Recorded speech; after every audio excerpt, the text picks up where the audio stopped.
What up, man? It's your boy Ryan. Today, I'm gonna be explaining to y'all on how the whole job thing even works. I'm gonna jump straight to it. Boom. Some of y'all are probably wondering why y'all do not have hours, or why our hours are just subtly being cut. Why? Because one, they have a thing called labor. Labor is basically how many hours they put on the schedule. Well, first of all, they have a thing called recommended hours, meaning how many hours they recommend on putting them on a schedule, on putting their workers on a schedule. Meaning, let's say they have my job, they have like 140 recommended hours for like a Saturday or something like that, but they would go over to like 150. Then they will have to cut labor. Why? Because they will still have to get under the recommended hours, so they can still have hours to put people to work. And they have a this is what I like to call seniority. They looked to schedule people that are in more of an urgent need. And what I mean is, like, we're kids, 17, 18. We're coming to work, and some of us are expecting 30, 40-hour weeks, 25, 30-hour weeks. But we're not realizing, and y'all are not realizing, that they have a thing called labor. And don't forget that however much they are paying you, let's say a job paying you $16, $17 an hour, let's say they're not making that much, they don't have hours, they're not going to have hours to even give you for you to even work. And what they're going to do is, because they don't look at you as urgent, or they don't look at you as like a good worker, what they're going to do is give the hours to the person that's older, has more seniority, and has been there longer, even though they don't do nothing. Because, like at my job, I'm going to be honest, it's a whole bunch of workers that don't do nothing. I do more than them. But I'm understanding that they've been there for so long that the managers are just okay with them not doing it. Why? Because they've been there for so long. They've been doing it. Nigga, they 3-4 years. And I only been there for about 3-4 months. So I can understand why they have more hours than I do. But what I don't understand is, damn, why am I only getting 1 day to work, 2 days to work? Until I was looking and I was realizing, that's when I decided to understand about the hours. Because every time you go into work, they post a schedule right on the kitchen. They put the schedule and the amount of hours work, recommended hours. I'm looking, it says recommended hours. I think this was like Tuesday. It said 120. The scheduled hour said 135. So I'm thinking, okay, people getting cut today. And as I was right, people was getting cut. Talking about an hour, 2 hours, 3 hours before they shift, they're getting cut. People are getting cut. Only reason I didn't get cut is because I had clothes. Any other time, though, they would cut me first.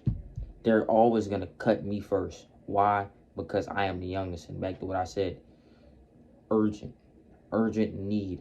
They are grown men, grown women that are 40, 50 plus that need jobs. They need money. They have bills to pay. So don't feel like, oh, I'm not doing good enough.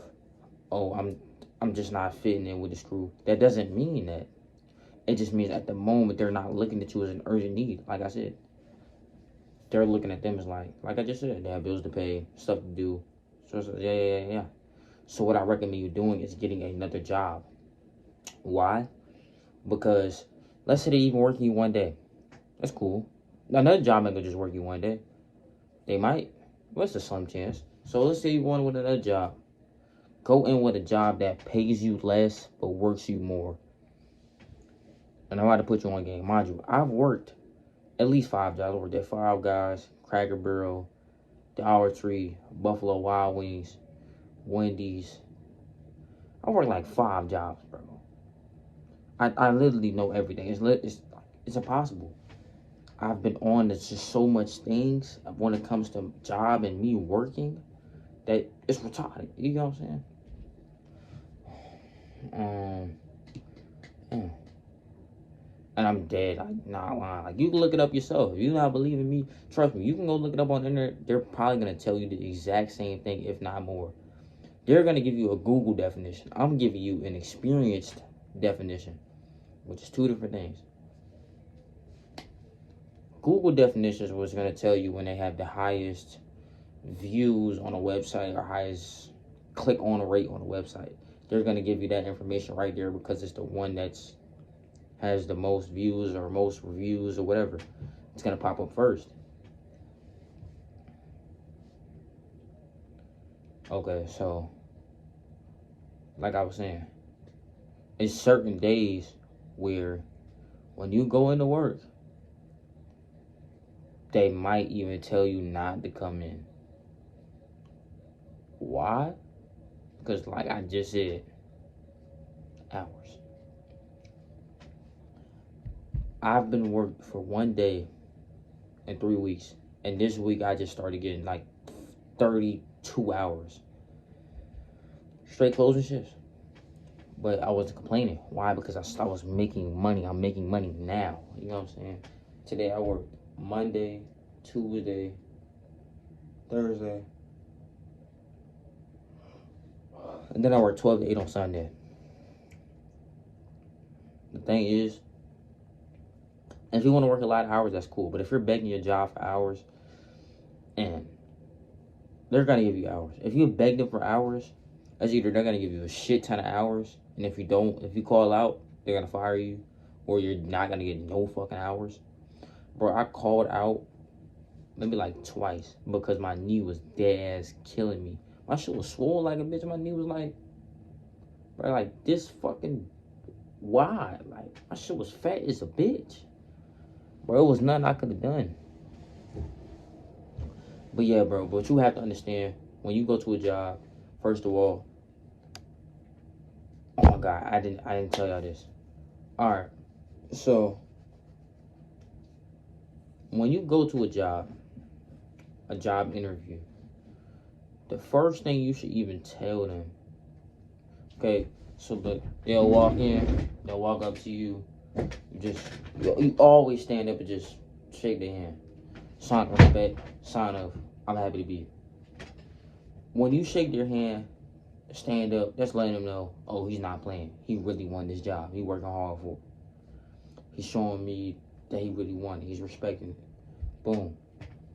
After that, everything they say is yes, sir, yes, ma'am.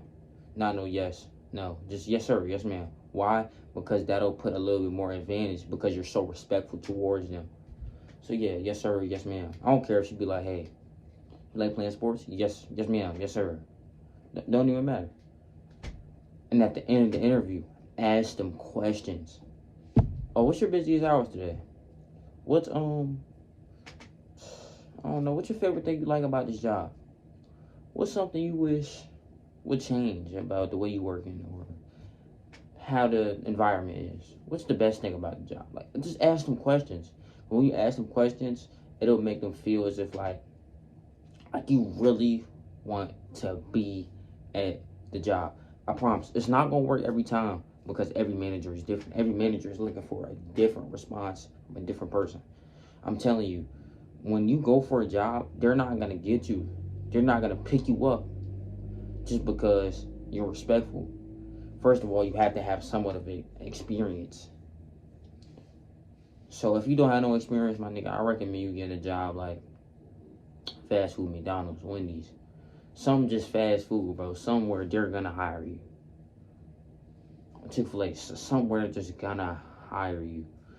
So I say, don't even go for no restaurant like the Buffalo Wild Wings, no motherfucking Chili's. Like, just go for something settled. Go for something settled, bro.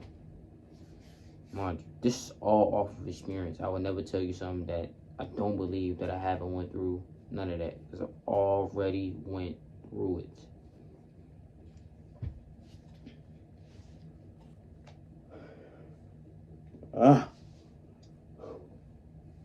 Alright, man, it's your boy Brian.